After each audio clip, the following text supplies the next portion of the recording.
Ang gatas ng kalabaw hindi lang masarap inumin, masarap ding ihalo sa mga ulam at pagkain. Yan ang pinatunayan sa atin ng mga Novo Ecijano sa kanilang mga lutuing pinasarap ng gatas ng kalabaw. Pero hindi raw magpapahuli ang mga Kapampangan dahil meron din silang mga putahe na mas pinalinamnam ng Carabao's milk.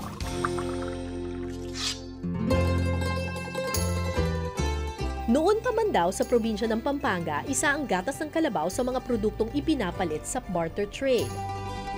Ang gatas ng kalabaw mula sa mga magsasaka, ipinapalit sa mga nahuhuling laman dagat ng mga mangingisda. Isa sa mga binabarter dito, syempre, ang gatas ng kalabaw. Yung produkto kasi ito ng mga taga-Aplan, sila lang ang may kalabaw at kami mga bangka. Dahil sa palitan ng mga sangkap mula sa bukirin at karagatan, isinilang ang isang putahe sa Pampanga na iilan na lang daw ang nagluluto ngayon, ang potsyerong dalag na may gatas ng kalabaw. Nakilala namin dito sa bayan ng Sasmuan si Aling Sita. Isa na lang siya sa mga natitirang nagluluto ng potsyerong dalag gamit ang gatas ng kalabaw. Minana pa raw niya ang recipe na ito sa kanyang nanay. Grade 6 pa lang ako noon nung natuto na akong magluto. Panganay kasi ako eh. Masarap ang gatas ng kalabaw sa potsyerong dalag kasi nalalasahan mo yung linamnam ng gatas. Sa pagluluto nito, ipiprito muna ang dalag at saka isi-set aside. Gigisa sa bawang, tapos sibuyas. Susunod na ilalagay yung gatas ng kalabaw. Pakuluin. Bigyan ng asin.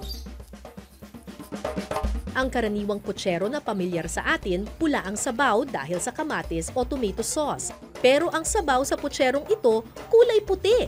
Dahilan nga sa minsan may mga panahon na kawalan ng kamatis. So hindi may panahon na wala.